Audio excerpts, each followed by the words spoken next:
Olá, pessoal, mais um Pod na Estética e hoje eu estou muito feliz aqui por receber um grande amigo, um grande irmão, professor Denis Lopes.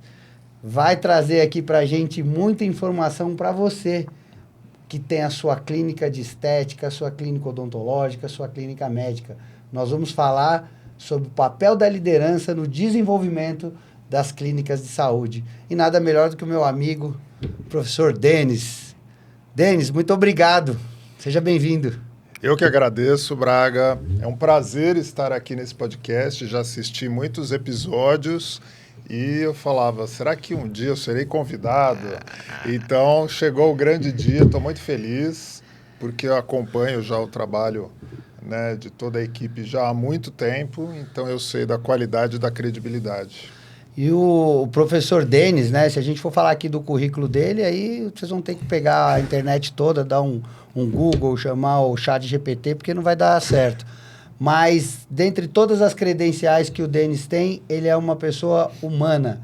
Ele é um verdadeiro líder. Tive a oportunidade de trabalhar com ele em várias oportunidades. Hoje ele tem uma carreira brilhante, palestrante, professor, gestor de várias empresas e hoje ele vai trazer para nós aqui um pouquinho. Mas o mais importante, ele é um ser humano que vale a pena escutar.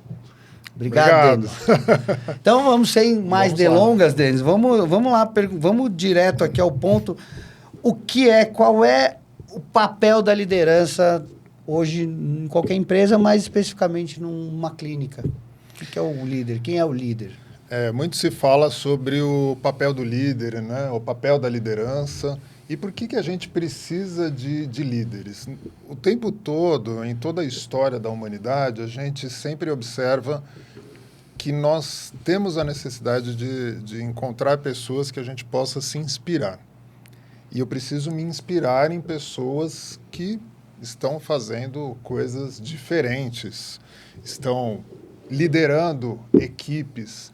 Então, o papel da liderança, independente do setor que seja, ele é fundamental. Eu trabalho muito um tema chamado liderança integral. E o lema desse liderança integral é, eu digo assim, lidere a sua transformação. A liderança começa pelo autoconhecimento. Se você não se conhece, você não lidera ninguém. Se você não conhece as suas emoções, você não tem condições de gerenciar nem a sua vida, quanto mais liderar outras pessoas. Pensando nesse universo de profissionais liberais, principalmente na área de saúde, área da saúde particularmente eu conheço bastante, eu já fui reitor de algumas universidades que tinham um foco especial na área de saúde, fui responsável por muitas clínicas, grandes clínicas da área de saúde, e a gente precisa entender que a liderança ela começa quando você lidera uma pessoa. Às vezes você tem um empresário, né? Um dentista, um esteticista, uma pessoa da área estética, enfim, fisioterapeuta, e ele tem apenas um colaborador. Ele fala assim, bom, eu não preciso saber de liderança porque eu só tenho um funcionário. Mas a gente começa assim mesmo, né? Você precisa entender como você lidera uma pessoa. Será que você consegue gerenciar essa uma pessoa que você tem? Então, aqui para essa câmera mais exclusiva, liderança é para todo mundo. Liderança começa pelo autoconhecimento. Essa é a primeira dica. E como que o líder pode influenciar a cultura, né? Porque a cultura organizacional de uma empresa, você que passou por várias áreas, várias empresas, não só na área de educação, mas de logística, enfim, agora está no terceiro setor. Como é que o líder influencia? Porque a cultura é uma coisa... Nós já vivenciamos em alguns momentos o que é uma cultura e o quanto ela pode ser benéfica, como ela pode ser maléfica para os colaboradores, né? Como que é isso? O tema da cultura organizacional ele é muito interessante porque ele é o mais complexo e muitas vezes ele é deixado de lado porque parece uma coisa banal. A cultura organizacional é a forma como aquele ecossistema se relaciona internamente. Quando você tem uma cultura organizacional que é transparente, que é clara, que todo mundo conhece as regras, e isso fica muito mais fácil. Porque quando a gente fala de processos, os processos são muito mais fáceis de você trabalhar, porque são coisas muito definidas. A cultura é uma série de rituais. E então, o primeiro passo de uma boa cultura organizacional é a transparência e, em segundo, entender as expectativas dos seus liderados. Em todas as organizações que eu trabalhei, eu sempre tive uma postura e que sempre deu certo. E isso me fez entender. E depois, é muito engraçado, né? A gente trabalha com liderança e depois eu fui revisitar vários livros para saber se eu podia aprimorar as minhas técnicas. E é engraçado que todas diziam que era para fazer isso. Então, eu tive a minha confirmação de que o que eu faço está dentro das expectativas internacionais, que é entender a expectativa do outro. Eu vou dar um exemplo muito simples de uma coisa que eu vivenciei.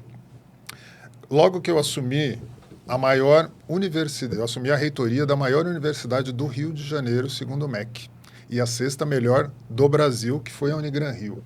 E quando eu assumi aquela universidade, havia uma expectativa muito grande, porque eram 2.500 alunos de medicina, né, um ticket alto, é uma área sensível. Importante para a instituição. E todo mundo falava assim, não, Denis, você tem que falar para esses alunos que a gente vai trazer vários robôs que custam não sei quantos milhões e tal. Eu falei, mas será que esses alunos estão preocupados com isso? Então, eu reuni os alunos, reuni a atlética e falei, não disse nada, simplesmente falei assim, o que vocês queriam da universidade? Aí eles falaram assim, professor, a gente pode pedir qualquer coisa. Eu falei, pede qualquer coisa. A gente queria 6 bolas de futebol e que o senhor consertasse a rede, que a gente quer jogar bola e a rede está furada. Dá para fazer isso? Eu falei, pois é, eu vou dar 6 bolas, vou consertar a rede, mais um boneco de milhões. Então, veja como isso causa uma mudança. A escuta é importante. A escuta é totalmente importante. Então, a cultura organizacional tá alinhada com a expectativa. A gente teve um exemplo prático aqui, Denis, numa das clínicas que a gente faz. A gente dá uma assessoria jurídica, mas a gente tem um time, né, de administradores. Eu também tenho formação em administração. E a gente teve um exemplo prático, porque assim, o líder, né, o dono da clínica, queria que a clínica crescesse um pouco mais, e o que ele fez? Chamou os colaboradores, desde a secretária até os dentistas que lá trabalhavam, e sugeriu que eles, e pediu que eles fizessem sugestões de novos procedimentos, como é que eles poderiam, não só procedimentos técnicos, mas procedimentos dentro da clínica, para que facilitasse a transparência, para que eles soubessem para que lado eles poderiam ir, quais seriam as metas e os objetivos deles dentro disso, e isso não existia nessa cultura organizacional.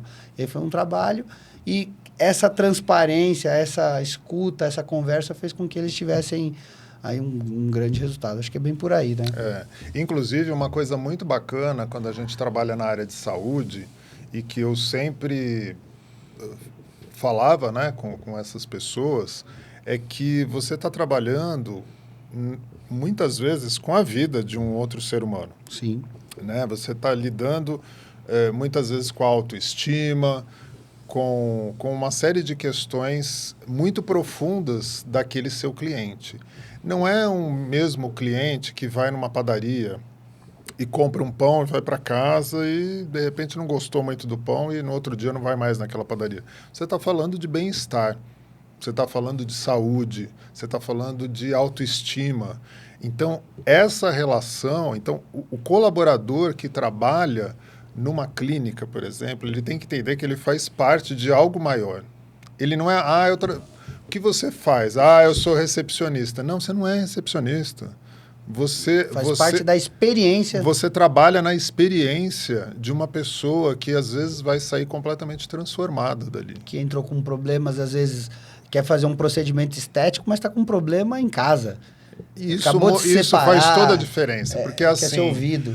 Se você sai todo dia da sua casa para trabalhar, não importa qual função seja, mas se você trabalhar na área de saúde, pensando, que saco, eu vou lá atender gente chata. Não, você tem que pensar diferente. Você fala, poxa, hoje é um dia que eu tenho a oportunidade de conhecer pessoas diferentes e pessoas que vão chegar de uma forma, e eu tenho certeza que elas vão sair melhores.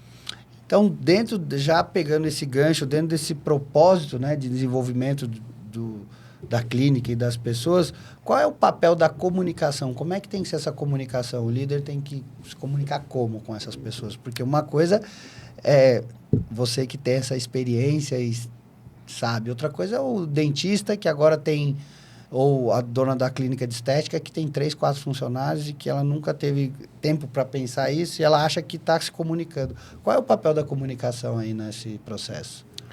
Um dos grandes problemas que nós enfrentamos na organização é a comunicação. Porque a comunicação ela resolve ou acaba com qualquer negócio.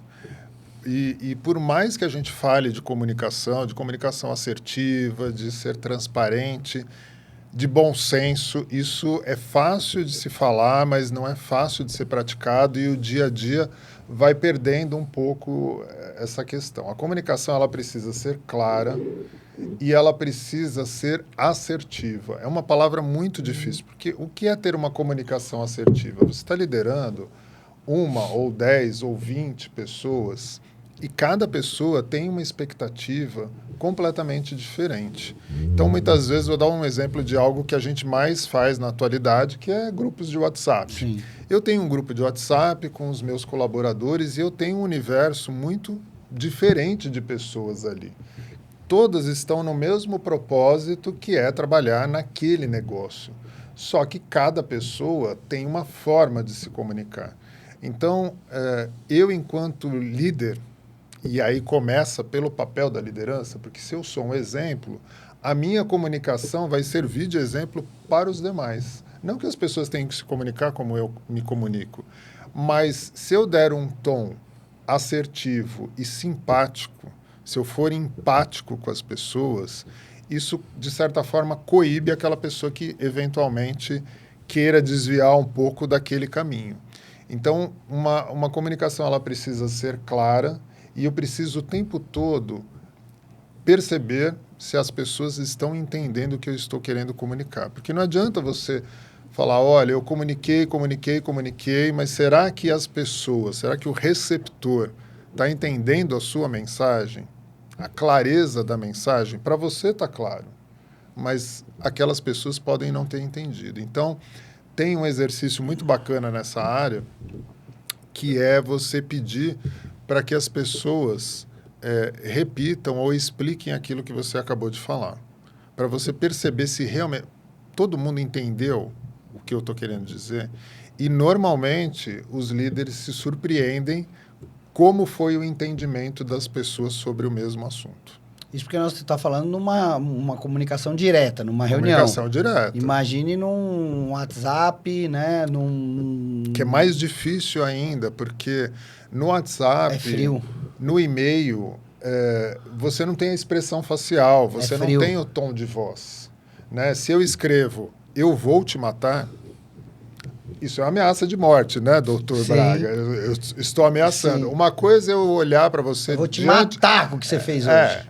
É diferente de eu olhar diante das câmeras e tá todo mundo vendo aqui, eu dou risada para você. Braga, vou te matar. E até na hora dependendo da liberdade que você tem com os seus colaboradores, você vai falar, você fez isso aqui errado, eu vou te matar, mas agora eu vou te ensinar como é que faz. Isso.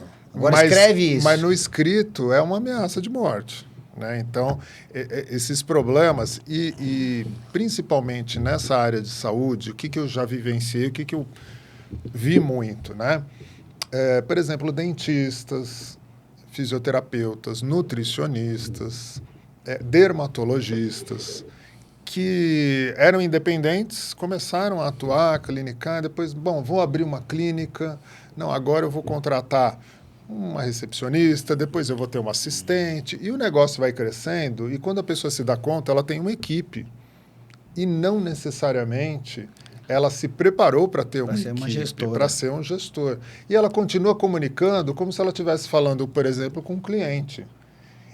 Então, existe uma diferença, por exemplo, do empresário, empreendedor, que está se comunicando com um outro público, de repente, pessoas de um outro setor, né, que ela pode ser líder também, né, funcionários em outro ambiente, com esses colaboradores da clínica e com o paciente. Então, existe uma comunicação ali que precisa ser modulada para cada público.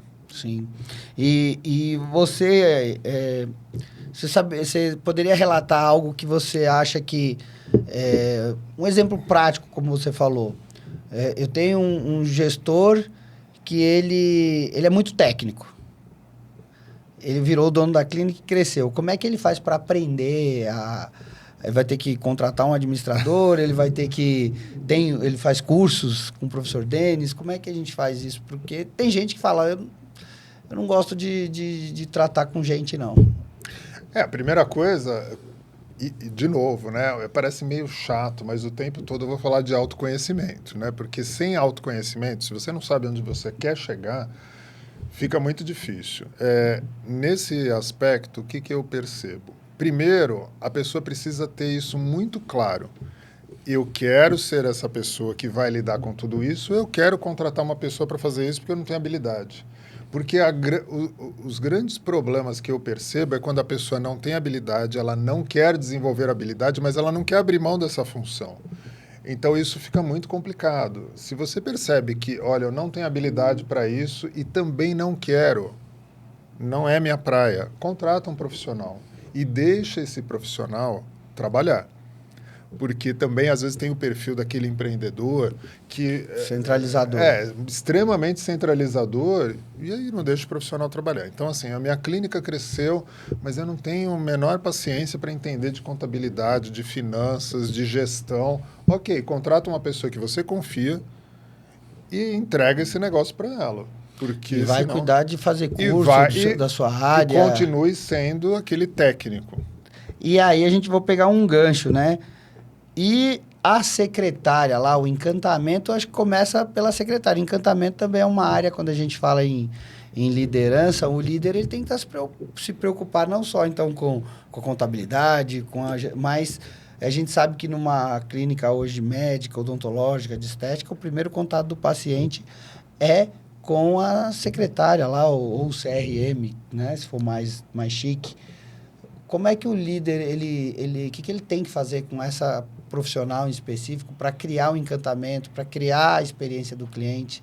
Poderia dar alguns exemplos para a gente práticos aí? A gente está falando do diamante do negócio, né? Que é o primeiro contato. Hoje em dia nós sabemos que, embora exista, assim, eu trabalho também bastante essas pesquisas de marketing, de mercado, então a gente sabe que tem, obviamente, claro, né, a indicação, a recomendação, mas uma boa parte dos pacientes, dos clientes de qualquer negócio, de um escritório de advocacia, uma clínica estética, muitas vezes ela vem, nos últimos tempos, pela tecnologia, pelas redes sociais, pelos ads da vida que você vai impulsionando. Então, olha só, você contrata uma equipe, uma empresa, uma equipe, para fazer o seu gerenciamento das suas redes sociais, impulsionamento, você investe, né, nos grupos, grandes grupos aí para poder atrair esses clientes. E aí o que acontece? Tudo bem, você fez a atração daquele lead que virou um prospect. E aí você tem aquela pessoa interessada no seu negócio, mas aí tem a figura do CRM, da secretária, da recepcionista, enfim, tem uma pessoa ali entre o profissional e o cliente. E aquela pessoa, muitas vezes, não tem habilidade para lidar com a situação e entender o quanto é importante aquilo. Você pediu para dar exemplo. A maioria das vezes que eu percebi problemas nesse caso e que eu falei para o profissional, já aconteceu na minha vida prática, de querer agendar com um médico e aí você percebe que não vai. Você nem quer mais falar com o médico porque a sua experiência foi tão ruim que não dá. Então, mas aí quando você vai conversar com aquele profissional, ele vai falar com a pessoa, né, com aquela secretária, enfim, e aquela pessoa não tem a menor ideia do que ela está fazendo. Ela nem está fazendo intencionalmente aquilo.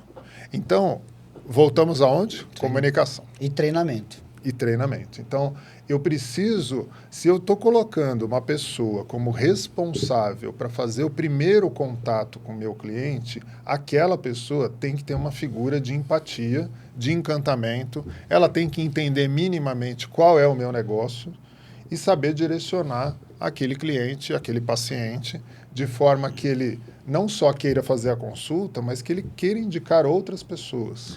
E aí a retenção é também importante, né? Porque adquirir novos clientes é mais difícil do que reter os clientes e fazer novas vendas, né, para esse cliente. A ideia é que o cliente chegue, e aí, como o Denis falou da porta de entrada ali, a secretária, a recepcionista, que ela veja que há todo um script para acolher, né? Para que ela tenha a experiência. Então, é aquela história do cafezinho, do cheiro, do cuidado, né? Uma das coisas, Denis, que você falou aí, eu me lembrei. Os profissionais aí da área da saúde, que me perdoem, mas horário é horário, hein, pessoal? Tem uma coisa muito chata, é marcar as 2, não sei se é porque eu sou advogado, né? Todos sabem. 2 horas é 2 horas. E sempre tem um atraso, a gente sabe que tem. Então, espace mais a sua agenda, né? Isso é algo muito desagradável. Eu já vivenciei isso diversas vezes. Não foram experiências agradáveis. E, em alguns casos, eu percebi que isso era uma prática porque aquele profissional entendia que fazer o cliente esperar mostra o quanto ele é ocupado, o quanto ele é importante. O problema é que nós temos agenda. Todo mundo tem agenda. Todo mundo tem outros compromissos. Se você marcou aquele horário, ok, a gente sabe que pode ter um atraso, mas você pagar por uma consulta, por um tratamento particular, muitas vezes não é barato, e você tem que esperar 2 horas, 3 horas, isso é um desrespeito com aquele cliente. E tem aquela coisa, né? Consulta, então fica aí uma dica, né? E a gente sempre fala isso aqui bastante, né? Encantamento evita processo. Se o cliente está satisfeito, então, encantamento, cliente satisfeito não processa ninguém. Nem médico, nem dentista, nem fisioterapeuta, nem psicólogo, nem esteticista, nada. Então, invista sempre na satisfação e no encantamento.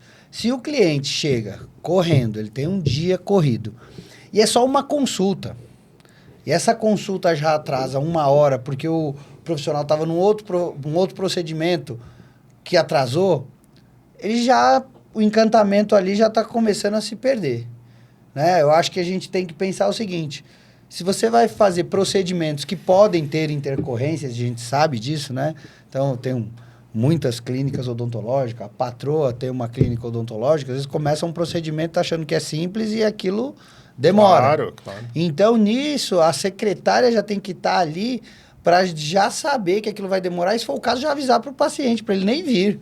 Ou avisar que vai ter um atraso considerável, para que a pessoa se sinta acolhida, não é, Denis? O acolhimento é... E o acolhimento, eu vou trazer um exemplo prático que eu vivenciei no começo do ano passado no Leblon, né? Eu fui buscar eu fazia um tratamento com um amigo que é dermatologista. Ele tinha feito uma aplicação lá de uma enzima e ele falou: Denis, agora você precisa usar um aparelho, que eu não tenho esse aparelho, mas eu vou recomendar uma amiga aí que ela tem esse aparelho. Então você vai lá, eu já vou avisá-la, né, que você só quer, porque era assim, era só passar o aparelho no rosto. Beleza. Ok, fui lá no consultório, aí cheguei, um consultório extremamente luxuoso no Leblon, uma recepção, né, parecia que eu estava em Dubai, né? E aí eu avisei a recepcionista, ela falou: olha, a doutora vai te atender. Eu falei: então, eu tô com um pouco de pressa, e no meu caso, eu vim só para usar o aparelho. Porque eu não tem consulta. Eu já fiz todo o procedimento, ela é amiga do meu dermato, então eu vim aqui somente para passar o aparelho. Ah, não, tudo bem, então você espera, tal, mas tem que preencher a ficha. Ok, preenchi. E aí esperei. Aí já você começa a ficar chateado, porque todo aquele ambiente bonito já vai caindo por água abaixo, né? Porque não está legal. Bom, e aí ela me chamou E aí eu expliquei, eu falei, olha, eu só queria saber se você tem um aparelho, né? O doutor fulano lá me disse que você tem. Ah, eu tenho, mas eu não tenho agenda para ele agora, vai demorar, não sei para quando, não sei o quê, tá. E como era muito tempo para frente, eu falei, bom, ok, então eu vou embora, vou falar com ele de novo, ver se ele me indica uma outra pessoa. Quando eu cheguei na recepção, a recepcionista falou assim, senhora, é R$ 900 a consulta. Aí eu falei, então, mas como eu te expliquei, eu não vim fazer consulta, né? Na verdade, eu nem sentei na cadeira da médica, eu fiquei em pé, porque eu só queria saber do aparelho. Então, mas tem que pagar R$ 900 da consulta. Eu falei, olha, a questão... E a recepção... Lotada. Lotada. E, então, olha, você tem que pagar, mas a gente pode parcelar se você não tiver condições. Então, foi aquela técnica, sabe, do constrangimento, daquela situação, e aí fica todo mundo te olhando. E eu vou confessar que eu paguei. Me arrependi depois, mas na hora não façam isso. Mas eu fiquei tão assim, me deixou tão constrangido. E olha só, tenho 50 anos, tenho experiência. Mas vejam, como uma pessoa... Agora, por que eu estou trazendo e estou me expondo, trazendo um exemplo real? Porque olha só, eu profissional, 50 anos de idade, blá, blá, blá, blá, blá. Super qualificado. Só que eu fiquei pensando, você imagina uma outra pessoa... Mais simples. Quanto mais constrangedor isso vai ficando, né? Então, isso é um tipo de prática que ainda existe. Eu já trabalhei em vários segmentos, né? Uma das primeiras coisas que eu fiz na minha vida foi vender. Já vendi um monte de coisa e já trabalhei. Vendi vela na porta do cemitério, mas uma vez eu fui trabalhar com produtos de turismo, né? E eu fazia vendas e tal. Isso, década de 90, e eles ensinavam algumas técnicas de constrangimento mesmo. E olha só, isso foi o ano passado, em 2023, eu falei assim, nossa, 2023, depois de 30 anos, ainda tem gente que pratica esse negócio que é abominável, que é você expor a pessoa, deixar a pessoa constrangida para ela pagar uma coisa. E pior, né? Pagar por um serviço que você nem usufruiu, um negócio, né? Primeiro, que esse constrangimento nem se fale. Mas se arriscar, né? Porque hoje são redes sociais. Se você pega um telefone ali agora, no momento, e começa a gravar e dizer, olha, eu estou sendo aqui, lógico que você não faria isso, mas por que eu não fiz?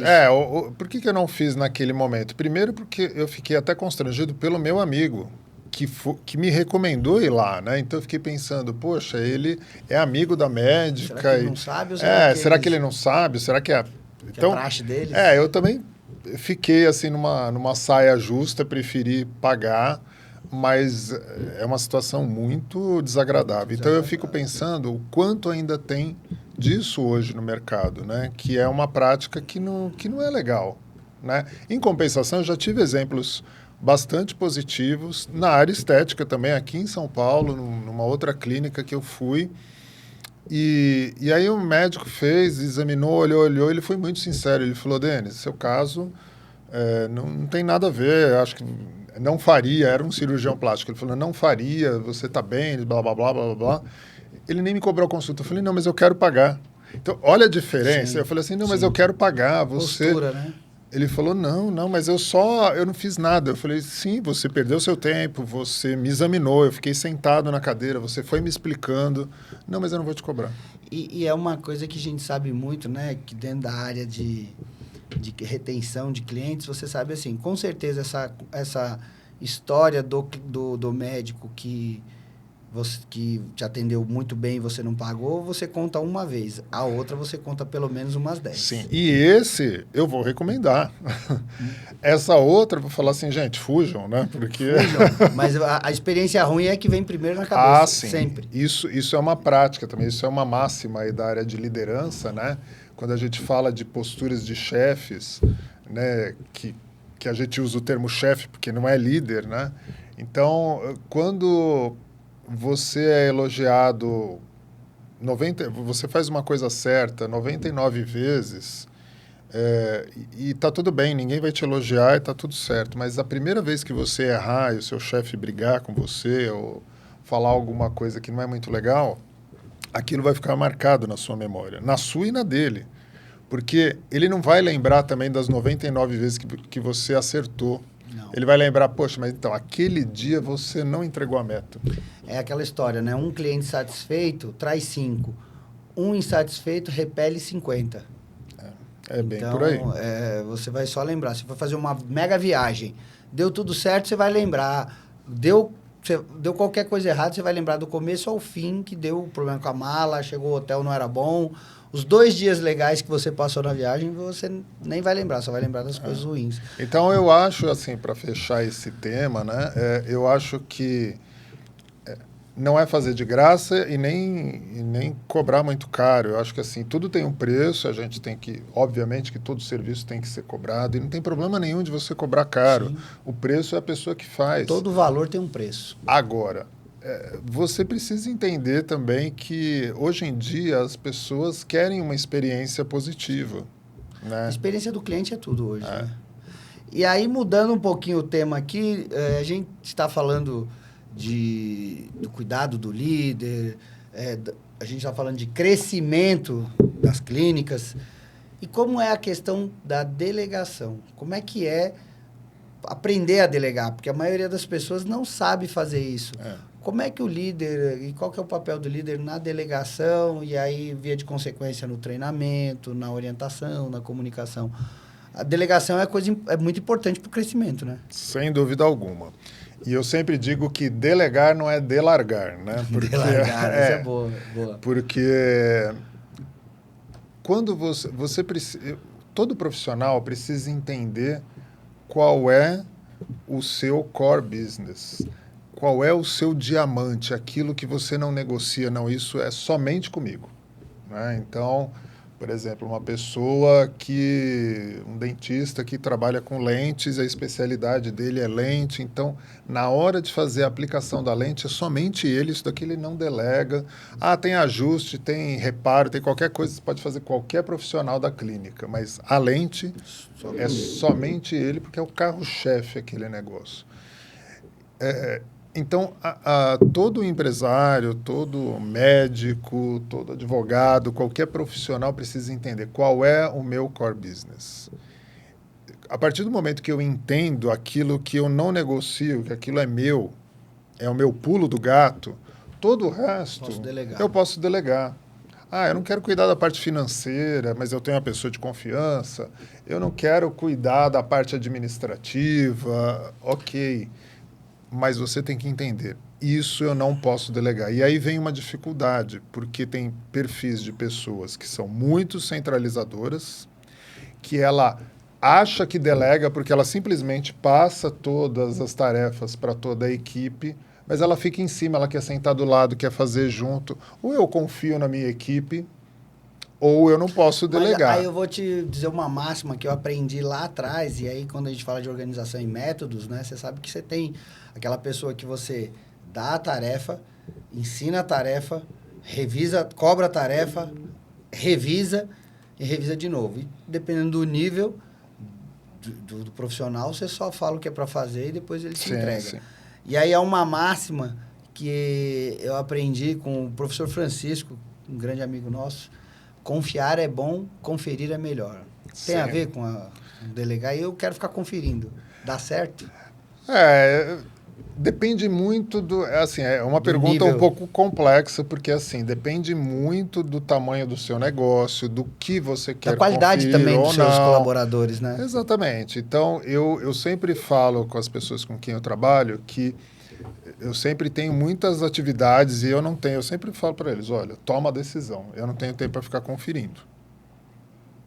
Se vier errado, porque uma hora vai aparecer, olha, se vier errado, você vai assumir a responsabilidade. Porque hoje também tem uma questão, né, Braga? Tem muita gente, principalmente jovens, assim, eu quero autonomia de trabalho, eu não quero ter ninguém me oprimindo, eu quero... Autonomia significa responsabilidade. Então, muitas pessoas querem ter autonomia, mas não querem responder por aquilo. Então, eu já vivenciei diversas vezes as pessoas pedindo, eu quero mais autonomia, eu quero mais autonomia. Aí você dá autonomia. Aí, quando tem o primeiro problema, Denis, o que você... como que nós vamos fazer isso? Aí eu falo, mas você quer saber a minha opinião ou você quer a minha validação? Não, eu quero que você dê ok para fazer isso. Então, você não quer autonomia. Você quer que... Porque se eu tenho que te dizer como vai ser feito, você não quer autonomia, você não quer também ter responsabilidade. Então, voltando aí ao delargar, né? Como que a gente delega uma determinada função? Eu tenho que entender aquilo que eu vou, de fato, delegar e deixar pessoas que eu treinei, que eu confio. Obviamente que de vez em quando você tem que ir lá revisar e voltar. Por isso que existe o processo de feedback. Quando a gente fala de feedback, parece só do meio corporativo de organizações que tem 500 colaboradores. Não. Feedback acontece até num relacionamento conjugal. Sim. Você tem que chamar a pessoa ali e falar, olha, cada 3 meses a gente tem que ter um bate-papo aqui. Vai ajustar. Né? Pode ser uma DR ou não, né? Mas assim, eu preciso conversar com você para a gente entender o que não está bom no meu trabalho e o que não está bom no seu trabalho.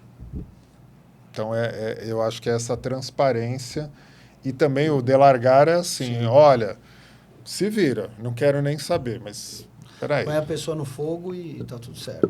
Então assim, ó, é a mesma coisa. Eu não sou advogado, não entendo nada do direito, mas eu tô aqui para ajudar o Braga em algum momento. Você fala, pega esses processos e se vira. E aí? E aí isso tem a ver com outro tema que a gente quer abordar aqui, que é a motivação. Então, como fazer, principalmente na área da saúde, né, na área que a gente trata com a beleza das pessoas, na melhoria da autoestima, como fazer com que esses nossos colaboradores, como é que é o papel do líder na motivação das pessoas? Como é que ele faz para que os colaboradores se sintam motivados a receber essa pessoa na melhor experiência? Enfim, é salário? O salário serve para a gente pagar nossas contas e fazer viagens, e investir em cursos, em treinamentos. O salário é uma coisa prática. E o salário é o que eu ganho para executar uma determinada tarefa. O salário motiva? Também. Eu não vou trabalhar de graça. Né? Então, eu ter um aumento de salário, ele me motiva, mas assim, se o aumento de salário vem sem uma proposta, depois de 2 meses, esquece, porque assim, hoje eu ganho R$1.000. Então, as minhas contas giram em torno de R$1.000. E aí, ok, agora eu recebo 1.500. Daqui 2, 3 meses, esses 1.500 já não é mais aumento, porque eu já incorporei esses R$500 na minha rotina. Eu vou querer, então a gente sempre vai querer mais, porque depois de algum tempo, aquele valor ficou incorporado no nosso dia a dia. Então, se eu atrelar a motivação só ao aumento de salário, eu tenho que aumentar o salário das pessoas todos os meses, é uma coisa sem fim. Então, a motivação é, por que aquela pessoa levanta todos os dias e vem trabalhar? É o tal do propósito? Isso não é meio banalizado, essa coisa de propósito? Será que alguém que ganha um salário mínimo lá, está começando e entra numa clínica, a não ser, sei lá, eu quero ser um esteticista, quero ser um médico, quero ser... Esse seria o propósito ou não? Por exemplo, se a gente for pegar de uma forma muito genérica, também tem a ver com isso, mas não só isso. Aqueles médicos sem fronteiras da Unesco, eles ganham uma mixaria, e já foi feita uma pesquisa que são das pessoas mais motivadas do mundo. Eles ganham muito pouco, muitas vezes eles pagam, olha isso, que eu já vi relatos, eles pagam para irem, pagam do próprio bolso, às vezes uma passagem aérea para ir para um país que está em conflito, em guerra, para atender pessoas. E são as pessoas mais motivadas do mundo. Então, eu acho que propósito e motivação também tem a ver com isso. Mas isso não é para todo mundo. Isso, você está falando de pessoas que também são muito especiais, né? Que você está falando de um público, de uma pessoa que nasceu com uma cabeça realmente diferenciada. Mas pegando a população como um todo, de fato, sem propósito e sem uma motivação, fica muito difícil. E é claro que esse propósito e essa motivação, ela varia de acordo com o tempo. Né? Então, quando você é muito jovem, com uma vida super desafiadora, qual é o seu propósito? Sobreviver. Você precisa sobreviver. Esse é o meu propósito hoje. Preciso sobreviver, preciso ganhar dinheiro.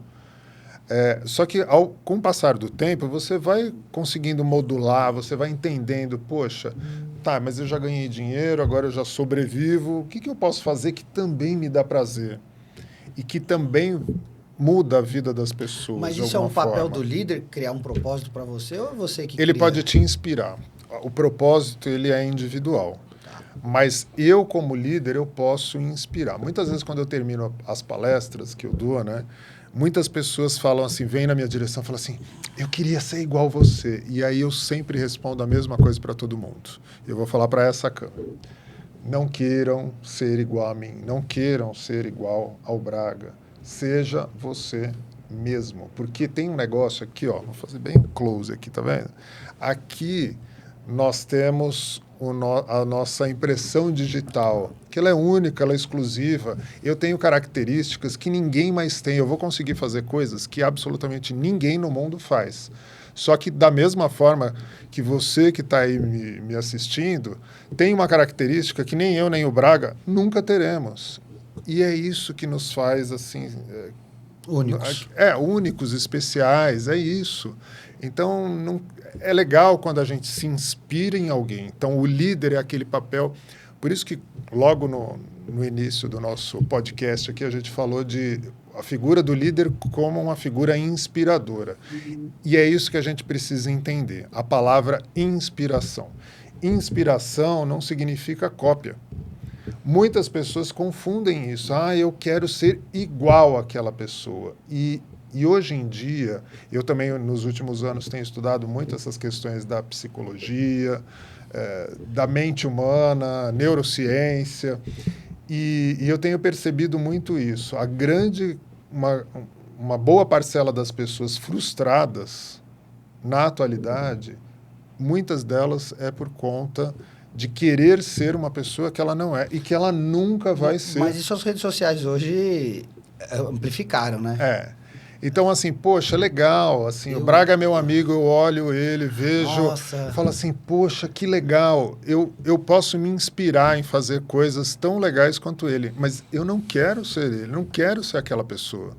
Porque a gente não vai dar conta disso. Esse é o grande problema. Você não sabe quais foram as dores da pessoa, qual exatamente, o caminho, exatamente. Quais foram os desafios. Porque você está vendo aquela foto, você não está vendo o filme, né? Você fala assim, poxa, legal ver o Braga hoje, assim, né? Tá com um blazer bacana e tal. As pessoas falam para mim, poxa, Denis, que legal, você com uma roupa bacana, você tem um carro legal, você é reitor. Eu vi o Denis, né? Reitor, na Unigran Rio, na Baixada Fluminense, correndo riscos. Esses riscos a gente não conta. Ninguém queria... Sabia o que estava acontecendo, né, Denis? Só a gente que sabe o que você passou. Mas, reitor da Unigran Rio. As pessoas falavam, poxa, que chique ser Mora reitor. Eu falo assim, tá, você sabe que horas eu chego, que horas eu saio daqui?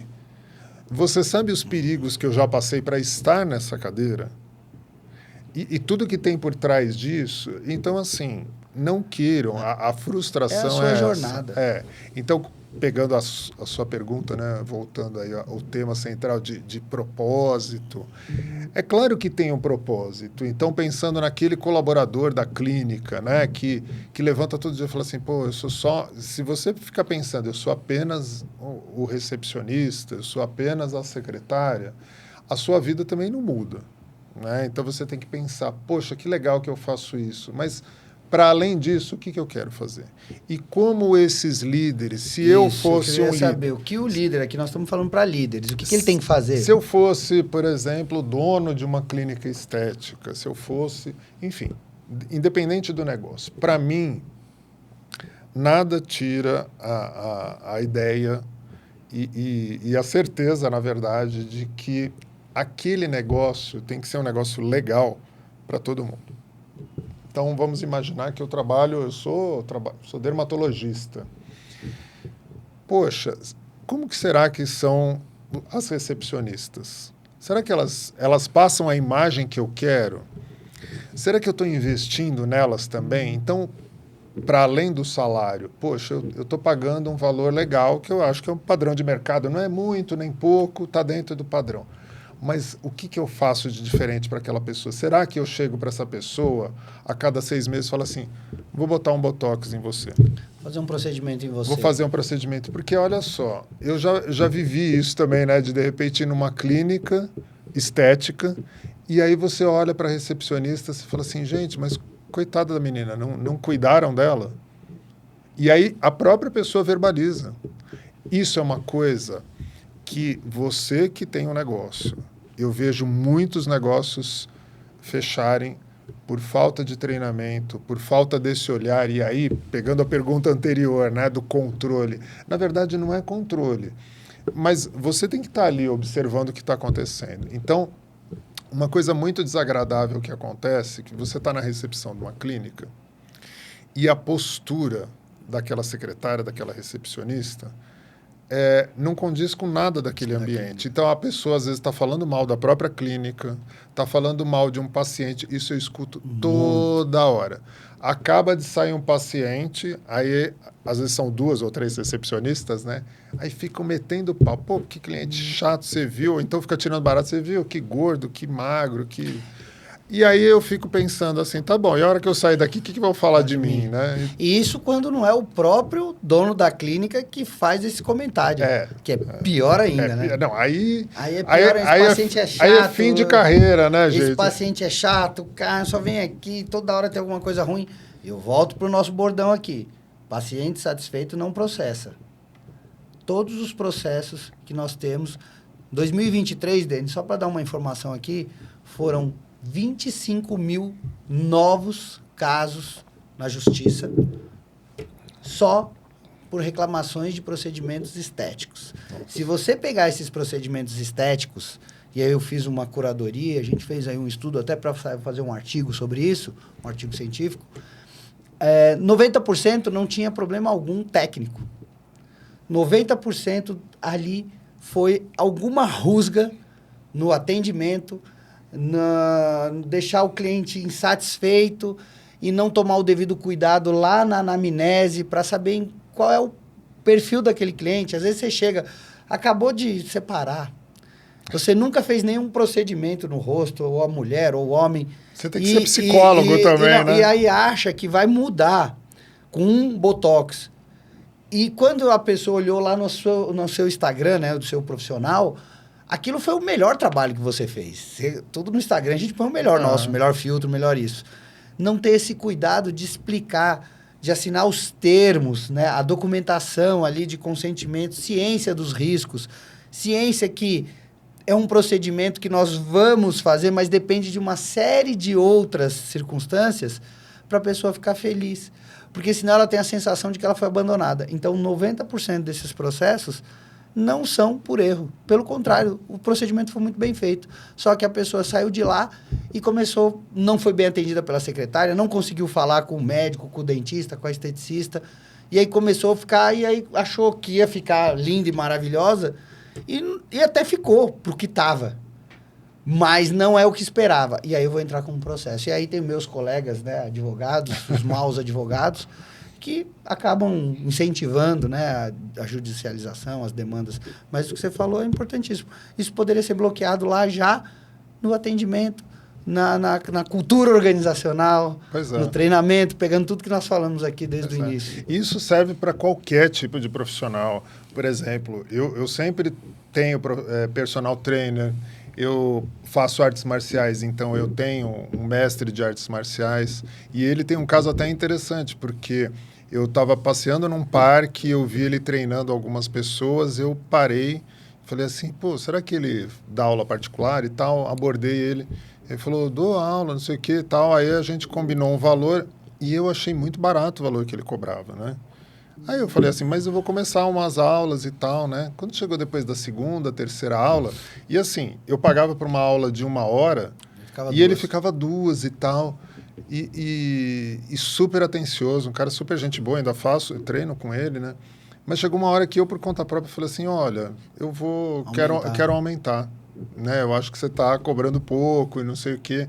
E é um cara que eu recomendo, estou falando aqui dele no podcast, mas é um exemplo que a gente não observa tanto assim. Então, as pessoas têm pouca preocupação, muitas vezes, principalmente quando você está com a agenda cheia, né? Desse cuidado, porque você fala, bom, o Denis vai embora, mas vem outro cliente. Mas por quanto tempo você vai ter esse ciclo, né? Porque vai chegar uma hora que você vai fazer alguma coisa, principalmente nas redes sociais, que aí não tem volta, né? Que é muito sério. Então, essa questão do atendimento e da questão ética, né? Até Sim. porque isso nem é ético. Eu posso até comentar de algum caso, mas sem dar muitos detalhes. Por exemplo, se eu, sei lá, sou um dentista, eu posso falar para o meu paciente, olha, eu atendi um outro paciente que tinha uma queixa assim, e eu fiz isso, deu certo, o seu caso é similar, eu acho que isso está ok, sem expor a pessoa. Agora, já aconteceu de entrar num consultório, sair uma pessoa, e aí o médico falava assim, tá vendo esse que saiu agora? Tipo assim, né? Você vai falar... Não fez nada do que eu mandei. Tá aí, vai morrer mesmo, porque não faz nada do que eu tá fazendo mando. nada. Eu fiquei pensando, poxa, que comentário, né? Agora, a hora que eu sair daqui, o que ele vai falar pro próximo paciente, né? Denis, nós estamos já nos encaminhando para o final e eu quero rapidinho, eu sei que a gente poderia passar a semana toda aqui, temos muita informação e eu já fico o convite para um próximo, Parte 2. Parte 2.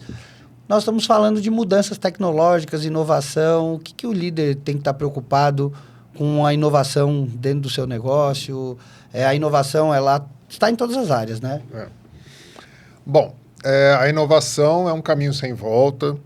Inteligência artificial, redes sociais, acho que ninguém tem dúvida de que isso é um ferramental para daqui para frente e muito mais.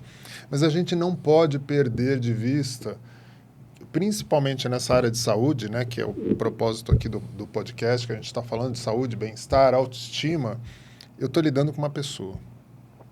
Então, as ferramentas tecnológicas, elas têm que ser um aliado daquele profissional. Eu já fui em profissionais extremamente técnicos, competentes, mas eu não fiquei satisfeito, né? Porque ele me mostrou uma parafernália de recursos, mas ele nem olhava na minha cara. Eu falei, e aí? Tá, ele vai interagir com a máquina só, né? Acabou. A pessoa não levantava a cabeça para olhar para mim. Então, a tecnologia é excelente. Eu sou muito tecnológico também, uso muito. Eu gosto quando a pessoa me dá um aplicativo, eu vou lá, testo, vejo, poxa, que bacana, dá para fazer tal recurso assim para eu imaginar como é que seria. Legal, mas a gente não pode perder essa relação humana. Então, é o equilíbrio, né? Eu saber dosar um pouquinho de cada situação. É isso aí. Então, pessoal, estamos chegando ao final aqui foi muito bom esse bate-papo. Passou muito rápido. Muito rápido com o Denis aqui. E a gente sempre aqui, Denis, para finalizar, queria que você deixasse um recado sobre esse tema que nós tratamos aqui. O pessoal que vai agora pegar essa nossa conversa, o que você daria de principal, aquele toque que o líder tem que fazer, ou resumindo tudo isso que nós falamos, o que é o mais importante para você de um líder fazendo com que o seu negócio cresça, para que ele faça seu negócio crescer? Olha, o líder, na verdade, a liderança é uma área muito solitária, né? É um cargo muito solitário, porque muitas vezes você é o líder de um negócio que você tem que pensar em tudo, gerenciar diversas pessoas, e muitas vezes você não tem com quem dividir um pouco daquele peso. Então, primeira coisa, líder, permita-se também ser humano, porque muitas vezes o líder pensa, poxa, eu tenho que atender o cliente, eu tenho que pagar as contas, eu tenho que ir para as redes sociais. Então, hoje em dia, a liderança de um empreendimento, dos exemplos que a gente trouxe aqui, ele engloba multitarefas. E isso tem causado muitos problemas de saúde mental, de adoecimento, principalmente na área médica. Porque o médico, muitas vezes ele acha, não, eu tenho que dar conta. O profissional da saúde se cobra muito mais até. Então, observe que a sua liderança está sendo uma liderança positiva para os seus liderados, para os seus clientes e para você. Então, esse para mim, é o recado fundamental. Isso não tem técnica, isso não requer prática nem habilidade. Você tem que pensar que existem diversos elementos nessa composição. Aqueles colaboradores que te dão apoio, o cliente que te traz a receita e você que precisa sobreviver no fim do dia e ter sua vida. Então, reflita se o tempo todo você está conseguindo fazer o seu melhor, mas sem essa cobrança do tenho que dar conta de tudo o tempo todo. Sou um ser humano. Os robôs do Elon Musk ainda vão chegar. Acho que é 2027. Por enquanto. Por enquanto. Denis, obrigado. Como é que o pessoal te acha aí nas redes sociais? Bom, eu estou no Instagram, Denis Lopes Liderança. Lá você também consegue acessar minha página, né, Desenvolvendo Líderes.